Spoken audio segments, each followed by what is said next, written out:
Hello, welcome to 5th generation hobby shop. Magre-review tayo ngayon ng unit Glock 34 G series WE brand gas blowback airsoft pistol. Ito po ay unit ni Sir Joseph ng Iloilo. Sir, shout out sa inyo dyan.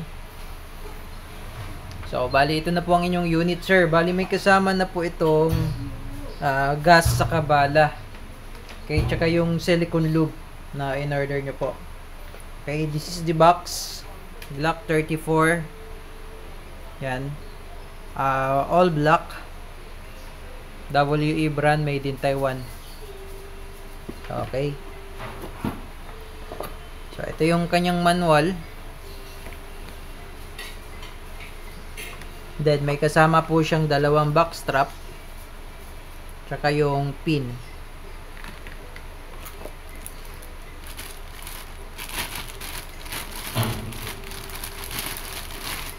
And this is the unit, sir. Glock 34. Ayan. 34 tactical 9x19 markings.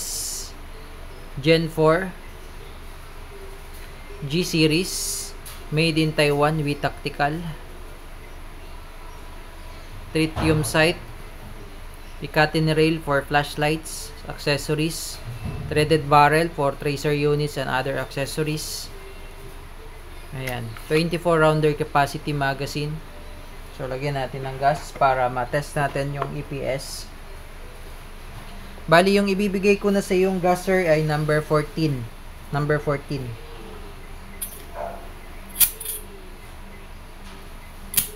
Okay.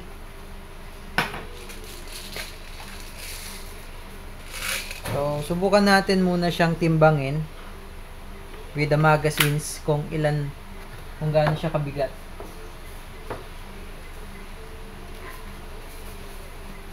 Okay, unit with the magazines.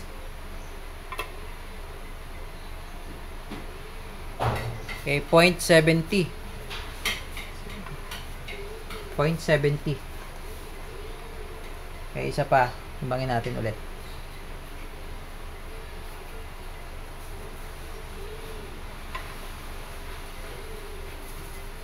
Yan. 0.70. Almost 1 kilogram. Yung Glock 34. So, sa Glock kasi, kaya magaan si Glock kasi metal yung slide niya. This one is made of metal. Pero hindi siya steel, no? Iba po yung steel. Metal po siya. And then, the frame is polymer or plastic. So, kaya magaan si Glock, no? Glock is not full metal. Metal slide, polymer frame. Okay, so ngayon, lagyan natin siya ng bala para matest natin kung ilang EPS.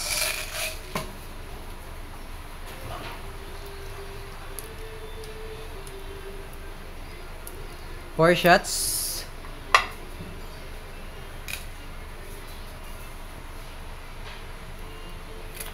Okay, Sir Joseph. Tingnan natin kung ilan po yung kanyang muzzle velocity for the EPS. Again, this is the Glock 34 Gen 4 G series by WE. Okay. Firing. 386.3. Last talaga ng Glock 34. 386.3. Ayan. Yun po ang kanyang EPS. Okay, test pa tayo ulit.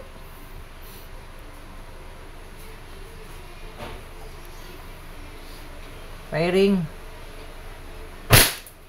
385.0. 384.4. And 384.0. And nag-open chamber siya. Wala nang bala. Ayan. Okay. Release nyo lang yung mag. Press nyo lang yung mag release. This is the mag release. Tapos, hatakin nyo yung slide. Bali, hatakin nyo tong slide. Pag hinatak nyo to, bumababa yan. Dahil may spring yan eh. Yung kanyang slide stop. May spring. No, wag nyo pong gagamitin to drop the slide. Hatakin nyo lang to para wala siyang friction, no? Hatakin mo lang, then release. Hammer down. So, puputok pa tayo. Lagyan pa natin siya ng bala. Dahil may gas pa po yung nilagay natin.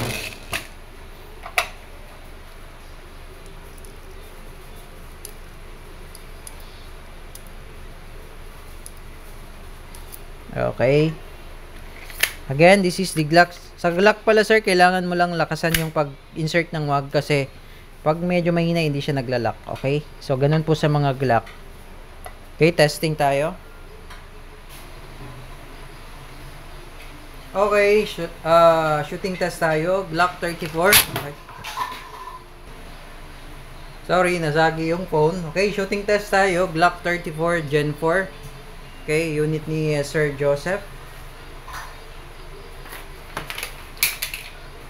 Yes, Sir Joseph ng Iloilo. Glock 34 Gen 4 G Series by WE. Ayan.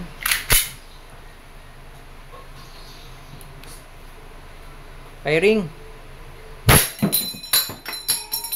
Okay. Busin natin yung bala.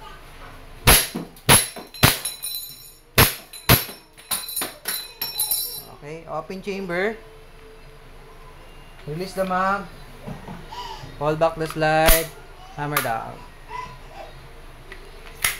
Okay, Sir Joseph, okay na po ang inyong unit, Glock 34 WEG series. Kung may question regarding sa unit, message lang sa aming Facebook page, 5th Generation Hobby Shop, or sa aming mga contact numbers. Okay, thank you and have a nice day.